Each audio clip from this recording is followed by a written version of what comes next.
Hello everyone.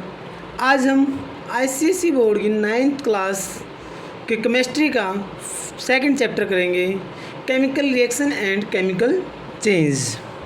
सबसे पहले तो हम केमिकल चेंज की बात करते हैं। केमिकल चेंज क्या होता है कि भी ऐसा चेंज जिसके अंदर नया सब्सटेंस बनेगा और वो इरिवर्सिबल होगा। फॉर एग्जांपल, दूध का दही में बदलना। दूध से दही बनती है। जब दूध से एक बार दही बन जाएगी तो उससे दोबारा दूध नहीं बन सकता। रस्टिंग ऑफ आयरन, लोहे पे जंग लगना, respiration, burning of would, burning of paper, digestion, ये सभी क्या है? केमिकल चेंज है। इन सभी में आपने क्या देखा, कभी नया सब्सटेंस बन रहा है। जैसे लकड़ी जली है तो उससे राख बन गई है। जैसे दूध का दही में बदलना है, दूध था पहले दही बन गई है। रस्टिंग ऑफ आयरन, आयरन था, आयरन पे क्या हुआ है? जंग लग गया है। रेस्पिरेशन होता है, रेस्पिरेशन के बाद क्या होता है? CO2 गैस निकलती है, हमारी बॉडी को एनर्जी मिलती है। तो क्या होता है, इनमें सभी में क्या हो रहा है? नया सब्सटेंस बन रहा है। और एक बार जो सब्सटेंस बन गया उससे दोबारा सब्सटेंस नहीं बनेगा। तो ऐसा चेंज क्या होता है? केमिकल चेंज होता है। तो ये तो था केमिकल चेंज। और एक होता है फिजिकल चेंज। फिजिकल चेंज में क्या होता है कि भी जब हमारा मान लिया कोई भी नया सब्सटेंस नहीं बनेगा और सिर्फ उसकी स्टेट चेंज होगी और वो रिवर्सिबल होगा। फॉर एग्जांपल है, हमारे पास पानी है, उसको फ्रीज कर दे तो उसकी आइस बन जाएगी। तो हमारे पास पानी था, उसकी बर्फ़ बन गई है, तो एक्चुअल में वो पानी ही है अभी भी। अब उस आइस को उस बर्फ़ को फ्रीज से बाहर निकाल दो, दोबारा से क्या बन जाएगा? उसका वाटर बन जाएगा। यानी कि पहले वाटर था, आइस बनी, आइस से दोबारा वाटर बन गया। पहले लिक्विड था, सॉलिड बना, सॉलिड से लिक्विड बन गया दोबारा। तो क्या कर रहा है? अपनी स्टेट चेंज कर रहा है। पानी को गर्म कर दो, लिक्विड था, वेपर बन जाएंगी, गैस बन जाएगी। ये क्या कर रहा है? अपनी स्टेट चेंज कर रहा है। इसमें नया सब्सटेंस नहीं बन रहा है, तो वो पानी है, एक्चुअल में वो पानी है। और ये क्या है? रिवर्सिबल है भाई। जैसे पानी था, बर्फ़ बन गई, बर्फ़ से दोबारा पानी बन गया। ऐसे अगर कोई भी अपनी दोबारा ओरिजिनल स्टेट में चला जाए तो वो क्या है? फिजिकल चेंज है। इसके एग्जांपल है आइस टू वाटर या फिर वाटर टू आइस। हम वाटर को बॉईल कर देते हैं तो उससे वाटर वेपर बन जाती हैं। मेल्टिंग ऑफ आइस है, जैसे बॉइलिंग ऑफ वाटर है, मिक्सिंग सैंड विथ वाटर है, शुगर मिक्स विद वाटर है। ये सभी क्या है? ये फिजिकल चेंज है। ग्लोइंग ऑफ बल्ब है, मोशन जैसे पंखे का चलना है, ये सब भी क्या है? फिजिकल चेंज है। और केमिकल चेंज की हमने पीछे पढ़ लिया था, केमिकल चेंज। अब फिजिकल चेंज है। फिजिकल चेंज की यहाँ पे कुछ प्रॉपर्टी बता रखी है। क्या है प्रॉपर्टी? फर्स्ट प्रॉपर्टी क्या है? Physical change is temporary. अच्छा, फिजिकल चेंज क्या होता है? अभी टेम्परेरी होता है। फिजिकल चेंज टेम्परेरी होता है। और क्या है? रिवर्सिबल होता है। मैंने क्या बताया? रिवर्सिबल कैसे होता है? जैसे पानी से बर्फ़ बनी, बर्फ़ से दोबारा से क्या बन जाएगा? पानी बन जाएगा। No new substance. अभी मैंने बताया फिजिकल चेंज में नया सब्सटेंस नहीं बनेगा। पानी था, पानी से बर्फ़ बन गई, बर्फ़ था, बर्फ़ से पानी बन गया, पानी को गर्म किया, भाप बन गई, है तो एक्चुअल में पानी, नया सब्सटेंस नहीं बना है। There is no change in mass during the physical change. अब 1 किलो पानी है, उसे 1 किलो ही तो बर्फ़ जमेगी, 1 किलो बर्फ़ जमेगी, तो क्या है? मास चेंज नहीं होगा। No net energy change during the physical change में नेट एनर्जी चेंज नहीं होगी। जैसे हमारे पास बर्फ़ है, बर्फ़ क्या है? बर्फ़ का जो मेल्टिंग पॉइंट होता है वो 0 डिग्री सेल्सियस होता है, ठीक है। और वाटर का जो फ्रीजिंग पॉइंट होता है वो भी 0 डिग्री सेल्सियस होता है। जैसे मान लिया हमने बर्फ़ को पिघलाया, बर्फ़ का भी मेल्टिंग पॉइंट क्या है? 0 डिग्री सेल्सियस है। और जो वो बर्फ़ पिघली है और पिघल के जो पानी बन रहा है धीरे धीरे, उस पानी का भी 0 डिग्री सेल्सियस टेम्परेचर है। तो यहाँ पे क्या हो रहा है कि भी बर्फ़ है और पानी बन रहा है, दोनों का क्या है? 0 डिग्री सेल्सियस टेम्परेचर है। तो नेट चेंज हमें यहाँ पे नहीं दिखाई दे रहा है। केमिकल चेंज मैंने पीछे भी बताया है, जिसमें नया सब्सटेंस बनता है। और ये क्या होता है? इरिवर्सिबल होता है। बर्निंग ऑफ वुड है, डाइजेशन है, कुकिंग है, अच्छा रोटिंग ऑफ बनाना है, रस्टिंग ऑफ आयरन है, ये सभी क्या है? केमिकल चेंज है। एक बार केमिकल चेंज हो जाता है तो उससे दोबारा वो चीज़ नहीं बन सकती, तो इसलिए इसको बोलते हैं इरिवर्सिबल चेंज। क्या है? Irreversible change. इसकी करैक्टरिस्टिक क्या है भाई? न्यू प्रोडक्ट, नया प्रोडक्ट बनेगा, बता दिया हमने। ये क्या है? परमानेंट है और इरिवर्सिबल है। इरिवर्सिबल, जैसे दूध से दही का बनना, एक बार दही बन गई तो दोबारा दूध नहीं बन सकता, तो परमानेंट हो गया ना, दूध से एक बार दही बन गई तो बन गई, परमानेंट है। तो एनर्जी भी चेंज होती है और एनर्जी भी चेंज होती है।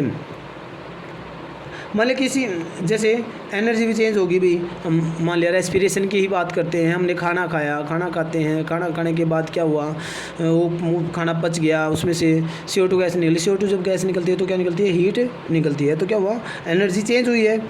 Condition required for a chemical reaction, chemical change के लिए कंडीशन क्या क्या है, क्लोज कॉन्टैक्ट, भी कॉन्टैक्ट क्या होना चाहिए, क्लोज कॉन्टैक्ट होना चाहिए। In few experiment a chemical reaction take place when two substance are mixed with, जैसे क्या होगा, केमिकल चेंज कर रहा है तब होंगे ज़्यादातर जब वो एक दूसरे से के पास में होंगे, वो कनेक्ट करेंगे, जैसे वाटर, जैसे भी आयरन है, लोहा है, अब लोहे पे जंग कैसे लगेगा, जब लोहे के ऊपर वाटर वेपर लग जाएंगी, जब वो दोनों कॉन्टैक्ट में आएंगे, जब कॉन्टैक्ट में आएंगे तभी तो होगा ये, ठीक है। तो ये दूसरा सप्लाई ऑफ एनर्जी, भी हम जब किसी को एनर्जी देंगे, some chemical reaction occur only on heating initiate the decomposition of reactant, क्या होता है, डिकम्पोजिशन होती है भाई, जब किसी को हीट दिया जाता है तो वो क्या करेगा, टूट जाएगा, क्या होता है, वो टूट जाता है। जैसे कैल्शियम कार्बोनेट होता है हमारा, कैल्शियम ऑक्साइड और कार्बन डाइऑक्साइड गैस में टूट जाता है। अब कुछ ऐसी भी होती है जो लाइट से भी टूटती हैं, ठीक है। तो ये क्या है, ये क्या थे भाई, कंडीशन थी केमिकल चेंज के लिए। अब हमारी क्या है नेक्स्ट, हमारी है केमिकल रिएक्शन, क्या है, केमिकल रिएक्शन। केमिकल रिएक्शन क्या होती है भाई, केमिकल रिएक्शन होती है जब दो या दो से ज़्यादा सब्सटेंस एक दूसरे के साथ रिएक्ट करेंगे और एक नया सब्सटेंस बनाएंगे, तो वो क्या होगा, केमिकल रिएक्शन होगा। फॉर एग्जांपल जैसे रस्टिंग ऑफ आयरन है, क्या है, रस्टिंग ऑफ आयरन है, रस्टिंग ऑफ आयरन है, आयरन हमारा Fe होता है, जब इस पे वाटर वेपर इस पे रिएक्ट करती हैं तो क्या होगा, इसके ऊपर ऑक्साइड की लेयर चढ़ जाती है, ऑक्साइड की लेयर चढ़ जाती है और इसमें से हाइड्रोजन गैस निकल जाती है। तो ये रस्टिंग ऑफ आयरन क्या है, रस्टिंग ऑफ आयरन है ना, जो रिएक्शन थी हमने उसको किस में लिख दिया, हमने केमिकल इक्वेशन में लिख दिया। तो ये पूरी की पूरी क्या है, ये एक रिएक्शन है जिसको हमने क्या, केमिकल इक्वेशन में लिख दिया, ठीक है। ऐसे होती है वो रिएक्शन। तो केमिकल रिएक्शन क्या बताया, जब दो या दो से ज़्यादा सब्सटेंस, जैसे यहाँ पे क्या है, दो सब्सटेंस मिले हैं और कोई नया सब्सटेंस बना दिया उन्होंने, तो क्या होगा, केमिकल रिएक्शन। तो केमिकल चेंज में भी हम क्या पढ़ रहे थे भी, न्यू सब्सटेंस बनेगा, तो हम क्या कह सकते हैं, all chemical change are called chemical reaction. सभी केमिकल चेंज क्या होते हैं, केमिकल रिएक्शन होते हैं। अब आगे क्या कर रहा है, चेंज ऑफ स्टेट, कुछ भाई certain chemical reaction are characterized by a change in the state of reactant and product, उनके भी स्टेट में चेंज होता है। चेंज ऑफ कलर, देखो ये इसमें क्या है, केमिकल रिएक्शन में बताना है क्या क्या चीज़ होती है। Change of colour, colour change होता है अभी, बहुत सारी रिएक्शन ऐसी होती है जो उनमें कलर चेंज होता है। जैसे मान लिया किसी को जला देते हैं, ठीक है, कोई जला दिया, जलाने पे क्या होता है, उसमें से कुछ कलर निकलता है, कलर चेंज होता है। अब जैसे लिटमस पेपर पढ़ा था हमने 10th क्लास का जो है, लिटमस पेपर पढ़ा था, रेड लिटमस पेपर और blue litmus paper. Blue litmus paper क्या करता है भाई, बेस के रेड के अंदर, वो एसिड के अंदर रेड में चेंज हो जाता है, तो क्या हुआ, यहाँ पे कलर चेंज हो गया। ऐसे ही रेड लिटमस पेपर ब्लू में चेंज हो जाएगा बेस में, यहाँ क्या हुआ, कलर चेंज हुआ है, ठीक है। कुछ ऐसी होती है जिसमें क्या होता है अभी, जो कलरलेस भी होती हैं। और ऐसे ही कुछ रिएक्शन ऐसी है, जैसे क्या है, आयरन, मान लिया कॉपर, देखो एक रिएक्शन है डिस्प्लेसमेंट रिएक्शन, क्या है, डिस्प्लेसमेंट रिएक्शन। हमारा कॉपर सल्फेट का सॉल्यूशन होता है, कॉपर सल्फेट का सॉल्यूशन होता है, जैसे हमारा बीकर, इसमें कॉपर सल्फेट का सॉल्यूशन है, उसमें आयरन नेल्स अगर छोड़ दे, दो आयरन के कीले छोड़ दे, तो थोड़ी देर में क्या होगा, जो ये आयरन क्या करेगा, इसको ऊपर कॉपर को यहाँ से हटा देगा और खुद सल्फेट के साथ आके बैठ जाएगा। तो कॉपर सल्फेट का क्या होता है, ब्लू कलर होता है, जो क्या होगा, फेड होने लग जाएगा, क्या हो जाएगा, फेड हो जाएगा। किसकी वजह से, आयरन की वजह से ये कलर फेड हो जाएगा। यहाँ पे भी क्या हुआ, कलर चेंज हुआ है। अब formation of precipitation, formation of evolution of gas, gas भी निकलती है भी, जैसे गैस भी निकलती है केमिकल रिएक्शन के अंदर। अब मान लिया कोई मेटल है, मेटल को अगर एसिड के साथ रिएक्शन करा दें तो क्या होगा, उसमें साल्ट बनेगा और हाइड्रोजन गैस निकलेगी, गैस निकल रही है। जैसे क्या है, जिंक है, जिंक को अगर हाइड्रोक्लोरिक एसिड में डाल दिया जाए तो साल्ट बनेगा ZnCl2 और उसमें से हाइड्रोजन गैस निकलेगी। भाई ये जो रिएक्शन होती है ना, इसमें बहुत ज़्यादा हाइड्रोजन गैस निकलती है और ये एक्सोथर्मिक भी होती है। ठीक है, तो यहाँ पे क्या हुआ, गैस निकल रही है, तो इवोल्यूशन ऑफ गैस। अब आगे क्या कर रहा है, फॉर्मेशन ऑफ प्रेसिपिटेशन। प्रेसिपिटेट भी बनते हैं भाई, प्रेसिपिटेट बनते हैं तो प्रेसिपिटेशन रिएक्शन होती है। प्रेसिपिटेट क्या होते हैं, इनसोल्यूबल सॉलिड होते हैं। क्या होते हैं, इनसोल्यूबल सॉलिड होते हैं, जो किसी भी केमिकल रिएक्शन के दौरान बनते हैं। Insoluble solid called substance are called the precipitate. Precipitate reaction क्या होती है हमारे यहाँ पे, एक रिएक्शन है भाई जो प्रेसिपिटेशन रिएक्शन हमारे पास होता है, लेड नाइट्रेट होता है। अगर वो पोटेशियम आयोडाइड के साथ रिएक्शन करेगा तो पोटेशियम वो लेड आयोडाइड बन जाएगा और उसमें पोटेशियम नाइट्रेट निकल जाएगा पोटेशियम नाइट्रेट निकल जाएगा। यहाँ पे जो लेड आयोडाइड है ना, उसके येलो पीपीटी बनते हैं, यहाँ पे पीपीटी बनते हैं। तो केमिकल रिएक्शन जिसमें भी पीपीटी बन रही है, प्रेसिपिटेट भी बन रहे हैं। सक्स क्या कर रहे हैं, यहाँ पे कुछ एक्सपेरिमेंट दिखा रखे हैं, शो द केमिकल चेंज, जिनमें केमिकल चेंज होता है। अब बर्निंग ऑफ पेपर भाई, हम किसी पेपर को जब जलाते हैं तो क्या होता है, पेपर जलाया तो क्या बन जाएगी, राख बन जाएगी, उसमें से CO2 गैस भी निकलेगी, वाटर वेपर भी निकलेंगे। तो क्या हो रहा है, केमिकल चेंज हो रहे हैं, केमिकल चेंज हो रहे हैं। दूसरा क्या दिखा रहा है, अभी मैंने आपको एक रिएक्शन बताई है जिसमें क्या हो रहा है, हाइड्रोजन गैस निकलती है। बिल्कुल वही कि भी क्या कर रहा है, हाइड्रोक्लोरिक एसिड है, एक बीकर है, हाइड्रोक्लोरिक एसिड लिया, उसमें क्या लिया, हाइड्रोक्लोरिक एसिड, और उसमें क्या गिर दी, उसमें क्या डाले, जिंक ग्रेनुअल, जिंक के छोटे छोटे पीस डाल दिए, उसमें से हाइड्रोजन गैस निकलेगी। अब हाइड्रोजन गैस चेक करने के लिए ना एक एक्सपेरिमेंट होता है हमारा कि हम बीकर में से जब हाइड्रोजन गैस निकलती है ना, उसको क्या कर देंगे, थोड़ी देर के लिए उसको ढक देंगे हम, और क्या करेंगे, माचिस की तिल्ली उसके पास लेके जाएंगे, जैसे ढक्कन उसका हटाएंगे, माचिस की तिल्ली हाइड्रोजन गैस के पास लेके जाएंगे तो एकदम से क्या होगा, वो साउंड, उसमें से एक साउंड निकलेगी, पॉप साउंड निकलेगी। अगर पॉप साउंड निकलती है तो इसका मतलब वो हाइड्रोजन गैस है। तो ये एक्सपेरिमेंट भी है और इस एक्सपेरिमेंट को मैंने कराया भी हुआ है, यूट्यूब पे है ये एक्सपेरिमेंट, आप देख सकते हैं। फिर हमारा क्या है, ये पोटेशियम, ये कौन सा है, कह रहा है कि to demonstrate the reaction between the lead nitrate and potassium iodide, potassium iodide और लेड नाइट्रेट के साथ रिएक्शन करना। अब वो जो क्या था, ये लेड नाइट्रेट और पोटेशियम आयोडाइड, ये भी क्या है, प्रेसिपिटेशन रिएक्शन है, प्रेसिपिटेट बन जाएंगे, इसमें येलो प्रेसिपिटेट बनेंगे हमारा। अब लास्ट में क्या कर रहे हैं, reaction involve both physical and chemical change. एक ऐसी रिएक्शन बताओ जिसके अंदर फिजिकल चेंज भी हो और केमिकल चेंज भी हो। भाई ऐसी रिएक्शन है, ऐसा एग्जांपल है बर्निंग ऑफ कैंडल। जब मोमबत्ती जलती है ना, जैसे मोमबत्ती जल रही है तो इसके अंदर दोनों एग्जांपल है। जो मोम है, जो वैक्स है, वैक्स जो पिघल रहा है, मेल्टिंग ऑफ जो वैक्स है, वो क्या है, फिजिकल चेंज है। और जो इसके बीच में जो थ्रेड होता है, कॉटन होता है, ये जलेगा तो इसकी राख बनेगी, ये क्या है, केमिकल चेंज है। तो एक बर्निंग ऑफ कैंडल में क्या है, फिजिकल और केमिकल चेंज दोनों के दोनों हैं। ओके, अब इसके बाद जो हमारा टॉपिक है वो है भाई टाइप ऑफ, क्या है, type of chemical reaction. Chemical reaction क्या थी भाई, जब दो या दो से ज़्यादा सब्सटेंस, जैसे दो या दो से ज़्यादा सब्सटेंस एक दूसरे के साथ रिएक्शन करेंगे और कोई नया सब्सटेंस बनाएंगे, तो ये क्या थी, केमिकल रिएक्शन थी, ये केमिकल रिएक्शन थी।